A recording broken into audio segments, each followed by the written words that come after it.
Alors, donc après, on est toujours dans le chapitre 1 de la confession de foi. Après que la confession ait affirmé le principe de sola scriptura, l'écriture seule, il faut minimalement qu'elle définisse cette écriture, c'est-à-dire c'est quoi, où est-ce qu'on la retrouve et comment est-elle limitée. Donc la question du canon.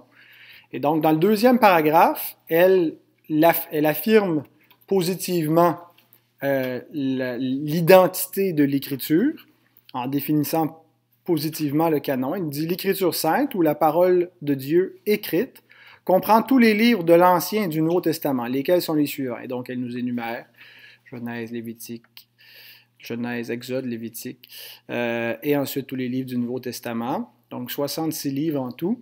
Et elle dit tous ces livres ont été inspirés par Dieu pour être la règle de foi et de la vie.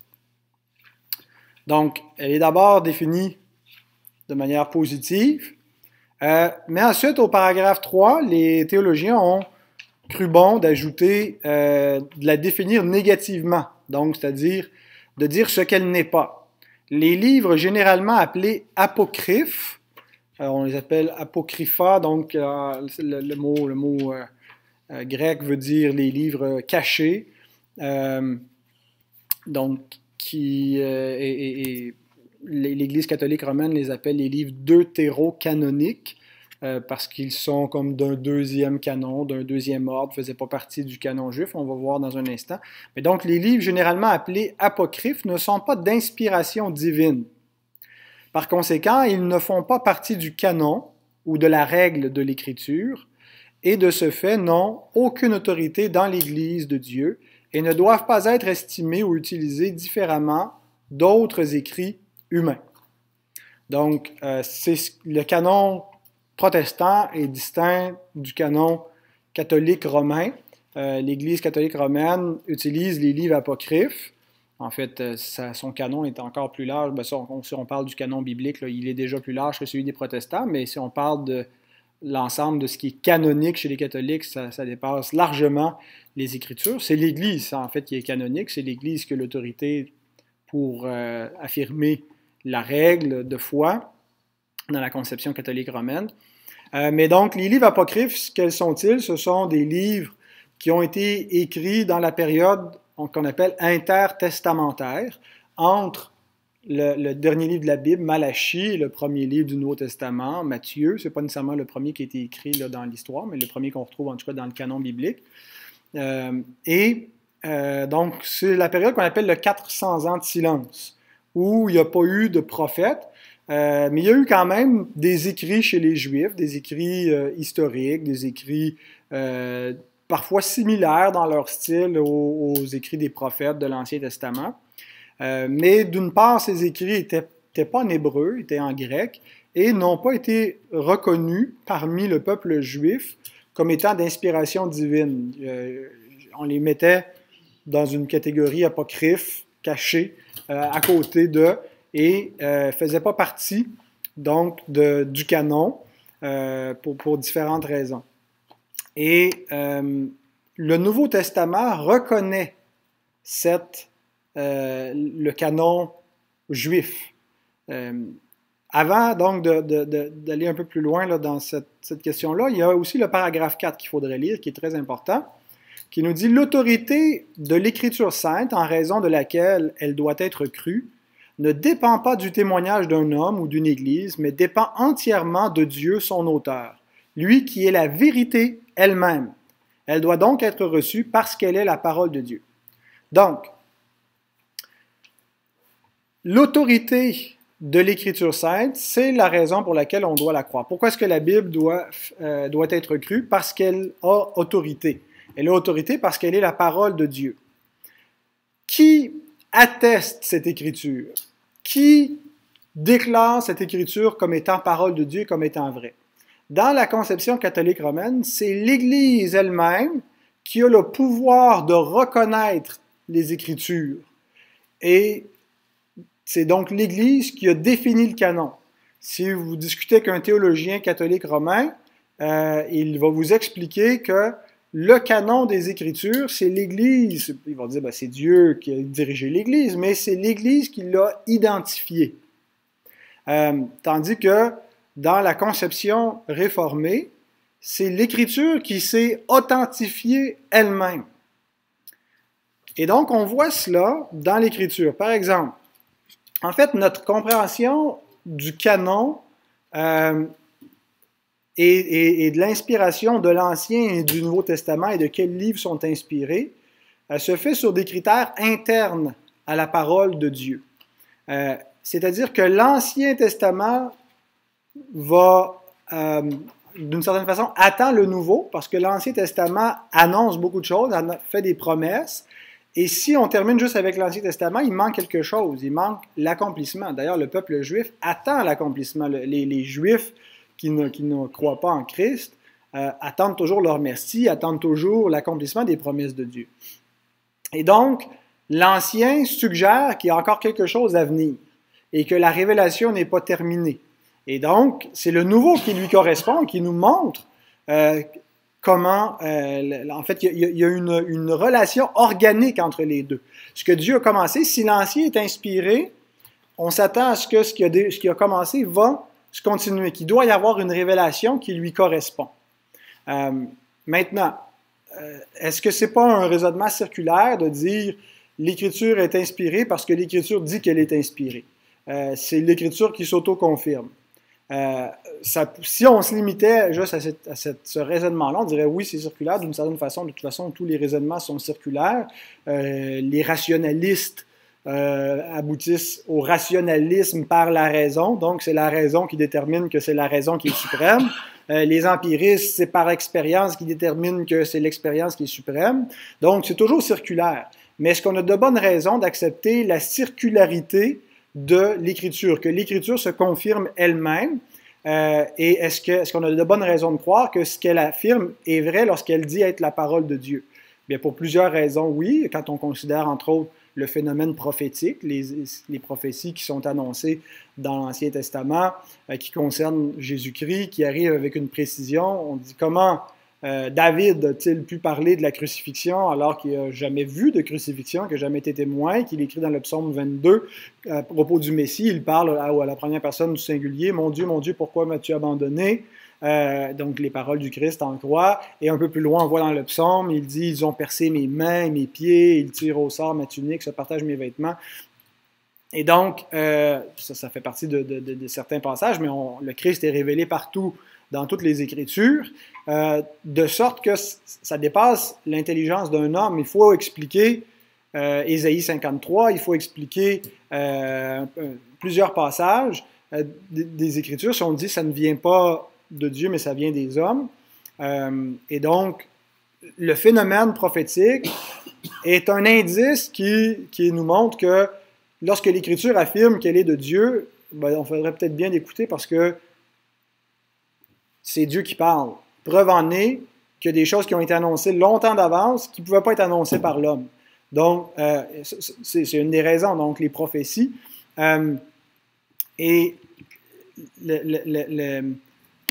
l'Écriture, oups, j'ai cliqué à une mauvaise place, pardon. Et donc, nous lisons dans le Nouveau Testament une confirmation du canon de l'Ancien Testament. Luc, par exemple, 24, verset 27. Jésus, après sa résurrection, qui annonce aux disciples d'Emmaüs, il dit « Et commençant par Moïse et par tous les prophètes, il leur expliqua dans toutes les Écritures ce qui le concerne. » Portez attention à cette division dans le canon. Moïse, les prophètes. Un peu plus loin, la même chose, mais plus précis, verset 44. Puis il leur dit, « C'est là ce que je vous disais lorsque j'étais encore avec vous, qu'il fallait que s'accomplisse tout ce qui est écrit de moi. » Donc, les Écritures, où est-ce que c'est écrit? Dans la loi de Moïse, la Torah, dans les prophètes et dans les psaumes. Donc, il délimite clairement, il identifie l'Écriture avec le canon juif. Et il n'inclut pas les livres apocryphes, parce que dans ces expressions, la loi de Moïse, les prophètes et les psaumes, ça n'incluait pas les autres livres historiques chez les Juifs. Jésus connaît qu'il y a d'autres livres qui existent, mais il ne les identifie pas comme les livres ayant attesté sa venue. Et donc, quand Jésus parle de l'Écriture, et chaque fois qu'il parle de l'Écriture, à quoi est-ce qu'il se réfère quand il parle de l'Écriture comme parole divine? Il se réfère toujours à l'Ancien Testament que nous possédons aujourd'hui. Donc, notre foi dans l'Ancien Testament est très liée à notre foi en Christ. Si nous avons confiance en Jésus et si nous croyons que Jésus est celui qu'il est, que l'Écriture dit être, le Fils de Dieu, et nous avons de bonnes raisons de croire ça quand nous voyons la vie qu'il a vécue, quand nous voyons l'œuvre qu'il a accomplie, quand nous considérons ce qui est dit à son sujet et ce qui nous est rapporté et qu'on le croit pour ce qu'il est, pour ce que c'est, ou si on ne croit pas, il faut chercher à expliquer d'une autre façon, mais ça devient très complexe d'essayer de tout expliquer les Écritures si on refuse qu'elles sont inspirées, si on refuse que Christ vienne de Dieu. Mais si on l'accepte et qu'on croit que Christ est véritablement le Fils de Dieu, eh bien, lorsqu'il nous dit que l'Écriture est de Dieu, parce qu'il a autorité, parce qu'on croit en lui, ce qu'il dit est vrai.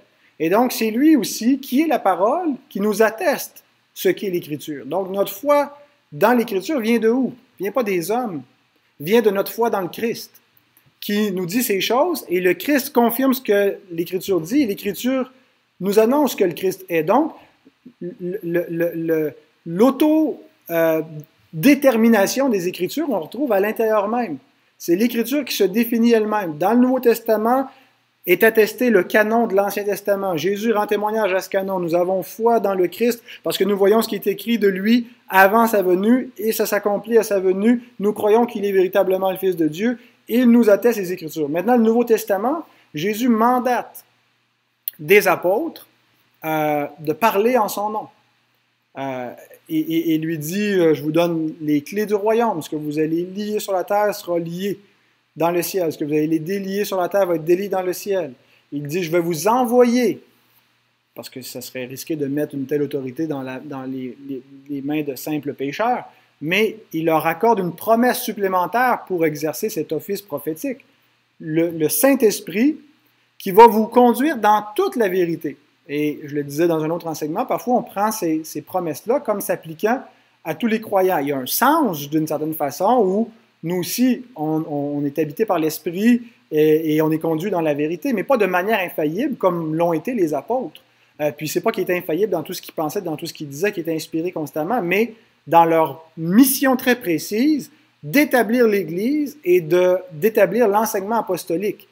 Où est-ce qu'on l'a, cet enseignement apostolique? Où est-ce qu'on retrouve l'enseignement des apôtres qui a l'autorité du Christ dessus parce que Christ les a mandatés pour parler en son nom, leur a donné son Saint-Esprit pour les mener dans toute la vérité et leur rappeler les paroles qu'il avait dites. Des fois, on se dit comment est-ce qu'ils ont pu savoir? Des fois, Jésus était tout seul, il a fait une prière. Comment est-ce qu'ils ont su que Jésus a dit cela dans sa prière?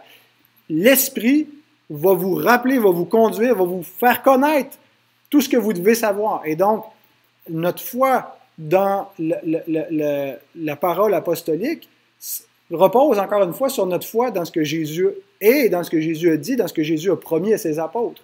Et donc, le critère d'autorité ou du canon pour le Nouveau Testament, c'est l'apostolat.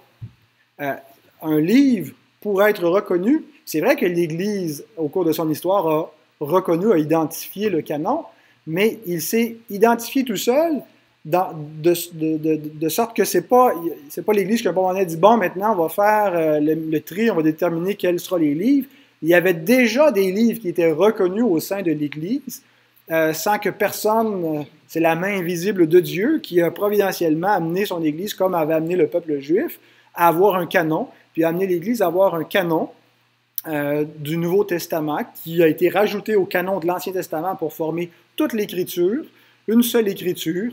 Et donc, le critère fondamental, c'est que ça doit être apostolique. Ce n'est pas nécessairement qu'un apôtre doit l'avoir écrit. Par exemple, l'Évangile de Marc n'a pas été écrit par un apôtre. Marc n'est pas un apôtre. Mais on sait que Marc était le secrétaire de Pierre, que c'est pratiquement l'Évangile de Pierre, l'Évangile de Marc. et puis, mais il a l'autorité apostolique. L'Épître aux Hébreux, on n'est pas certain de qui l'a écrit. Certains ont suggéré Paul, d'autres Apollos, d'autres Luc. On n'a pas aucune certitude, mais il est évident que l'enseignement qui est contenu dans ce livre est apostolique. Par contre, si vous prenez un évangile apocryphe, comme l'évangile de Thomas, par exemple, c'est clair en le lisant que ça ne reflète pas l'enseignement des apôtres.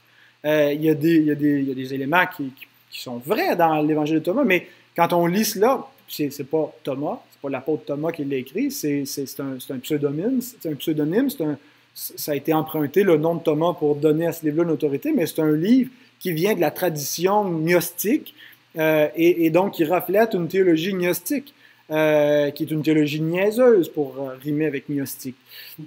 Et donc, voilà, et le critère fondamental pour le canon du Nouveau, c'est l'apostolat, et celui de l'Ancien était déjà attesté, et il est confirmé dans le Nouveau.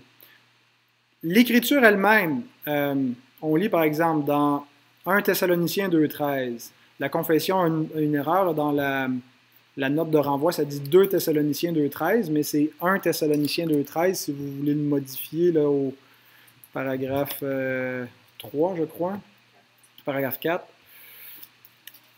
1 Thessaloniciens 2,13, ça dit « C'est pourquoi nous rendons continuellement grâce à Dieu de ce qu'en recevant la parole de Dieu que nous vous avons fait entendre, vous l'avez reçue non comme la parole des hommes, mais ainsi qu'elle l'est véritablement, comme la parole de Dieu qui agit en vous qui croyez. » L'apôtre Paul était convaincu que lorsqu'il allait annoncer la parole, l'Évangile, aux Thessaloniciens, c'était pas autre chose que la parole de Dieu.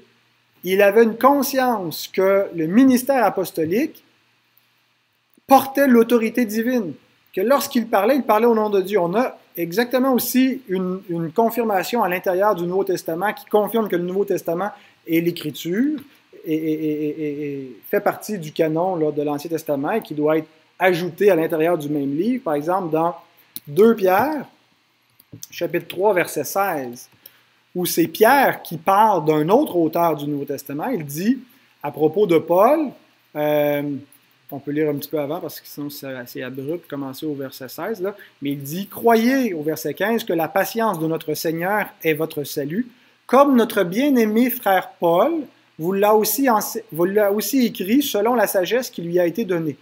C'est ce qu'il fait dans toutes les lettres où il parle de ces choses dans lesquelles il y a des points difficiles à comprendre, dont les personnes ignorantes et mal affermies tordent le sens, comme celui des autres Écritures pour leur propre ruine. » Pierre reconnaît que les lettres de Paul sont l'Écriture, avec un E majuscule, parce que les gens tordent à la fois ce que Paul écrit, comme ils tordent le sens des autres Écritures. Donc, les épîtres de Paul font partie des Écritures, selon ce que l'apôtre Pierre écrit.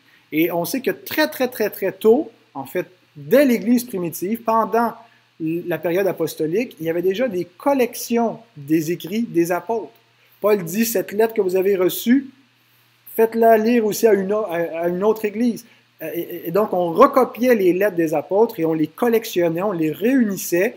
Quand on lit les pères apostoliques, ça, c'est les évêques, les anciens qui ont succédé immédiatement aux apôtres. Ils avaient déjà partout dans les églises des collections des écrits apostoliques. Donc, c'était déjà conservé. Donc, le canon s'est imposé de lui-même. Ce n'est pas l'Église qui a affirmé ou inventé le canon, parce que l'autorité des Écritures vient de l'Écriture elle-même, vient de Dieu qui a parlé et qui a auto-attesté sa parole à l'intérieur de la parole et par les dons qu'il a fait par son propre Fils, donc qui atteste les Écritures et les mandataires du Fils de Dieu, les apôtres. Et c'est évident aussi, c'est une chose qui m'avait frappé au début de mes études en théologie, je lisais les lettres d'Ignace d'Antioche, qui est mort martyr. Et donc, il écrit des lettres qui ont un style très similaire par moment aux épîtres de l'apôtre Paul, dans sa façon d'écrire et d'exhorter les chrétiens. Mais à un certain moment donné dans ses lettres, il distingue très clairement l'autorité de ses écrits avec celui des apôtres et il affirme, nous ne sommes pas des apôtres. Donc, il n'a pas le pouvoir de parler de manière canonique comme le faisaient les apôtres. Et Paul était conscient de cette autorité quand on considère aussi ce qu'il écrit à Philémon. Je ne suis pas exactement certain du verset, mais de toute façon, il y a un seul chapitre, donc ça ne sera pas trop difficile à trouver. Quand il lui dit quoi faire avec son serviteur Onésime qui le renvoie, il lui déclare qu'il aurait l'autorité, parce qu'il est apôtre, de lui dire exactement ce qu'il doit faire, mais qu'il préfère en appeler à sa charité et le faire volontairement.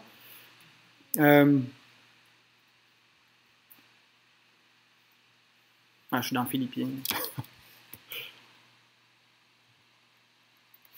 Philémon. Voilà. Philémon, il est après. Avant, il me semble que c'est tout de suite après Tite. Ça se peut-tu? Juste avant Hébreu? Après Tite, c'est ça? Alors, il dit.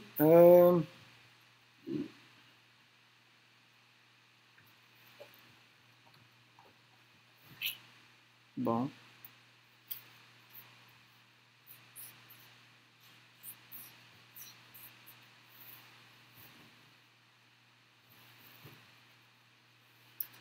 Il dit au verset 21, c'est en comptant sur ton obéissance, mais c'est pas ce verset-là que je pense.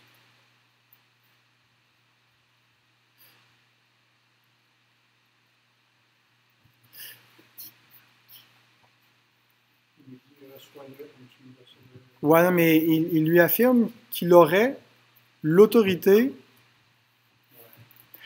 C'est pourquoi, verset 8, c'est pourquoi, bien que j'ai en Christ toute la liberté de te prescrire ce qui est convenable.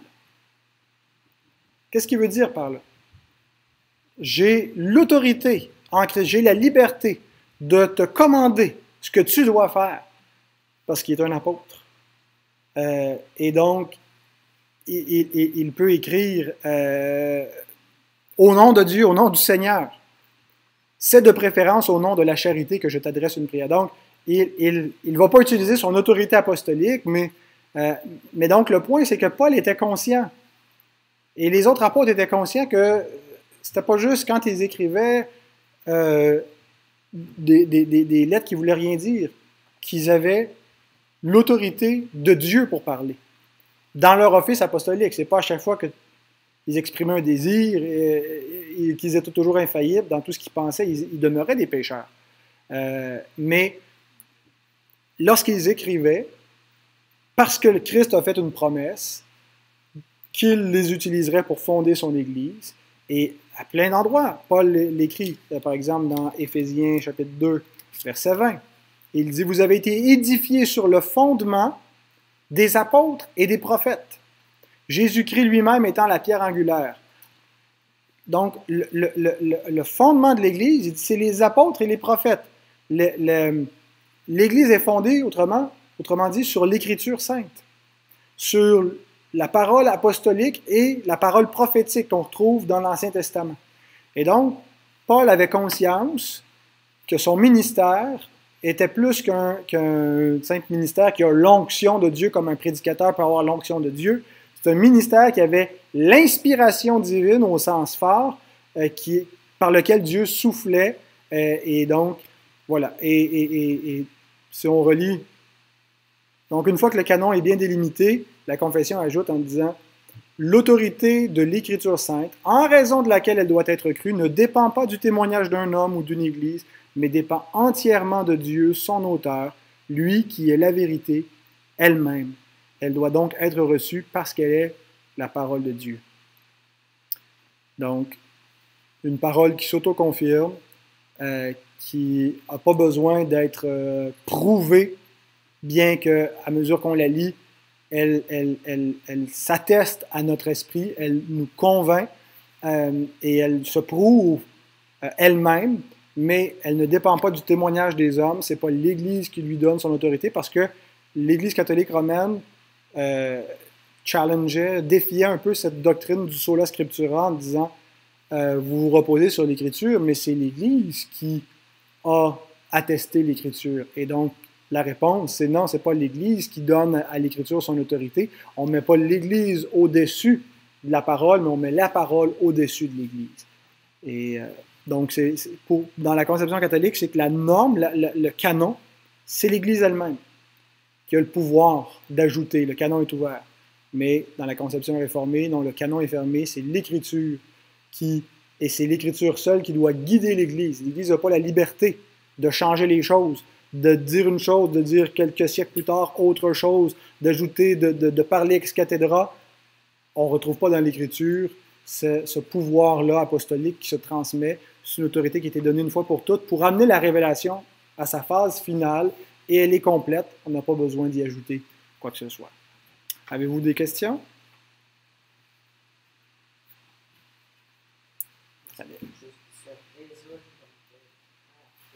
Ben, on va voir aussi que ça va prendre le Saint-Esprit. Et c'est le prochain paragraphe, je pense, paragraphe 5, mais ça va être pour la semaine prochaine si ça le permet. Vous pouvez déjà l'étudier. Non, ben c'est ça. Ça prend une... Voilà.